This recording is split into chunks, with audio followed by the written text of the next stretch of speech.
it was very evident that, of course, the gatekeepers to the criminal justice system are the police, right? They are the first point of contact. So who ends up in prison, who's arrested, is all, it's all decision making that is done by them. Right. We knew that if the rest of the criminal justice system is reproducing these hierarchies of power that exists outside, and the police is at the forefront of that, then I was very keen to sort of unpack this category of what were the discretionary powers of the police.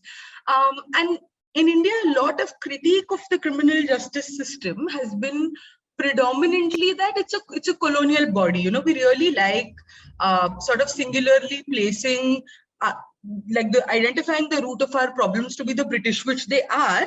But to me, that was a part of the story, right? Because like I was saying earlier, how did the British make that assessment of, who do you classify as criminals by birth, right? How did the so-called dominant caste or the upper caste didn't become criminals by birth? The story predates back to the caste system, and the British walked into a caste, the caste system was the fertile ground around which they built, the formal criminal legal system and the institution of policing, right?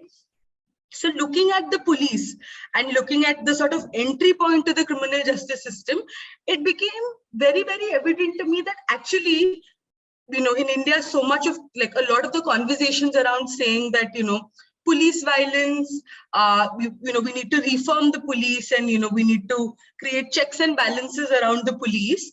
To me, all of those seemed moot when I saw the sort of origin points of the institution of the police, because it was very clear the sort of standard operating procedure of this institution was to maintain caste hierarchy and was to keep the so-called lower castes of the tribes in their place, right? So that the caste system could be maintained.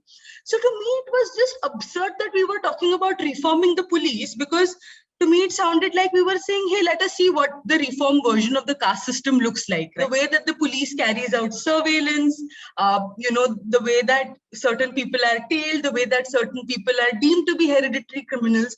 And I think that sort of entire 360-degree impact of the criminalization, the sort of crux of which was the police, is why, we were interested in looking at the question of policing. And I think which is what the CPA project is trying to do, right?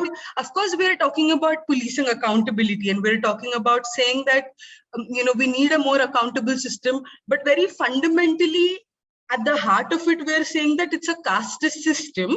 So the question that we're asking is, if it's a system that is designed to be casteist, then in its reformed version also, will it cease to be violent?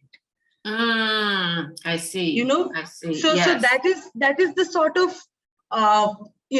sort of discourse that we're trying to build around the question of policing, which is, of course, inspired by the work that has happened in the US around racialized policing with Black Lives Matter and other kinds of work that abolitionists have done.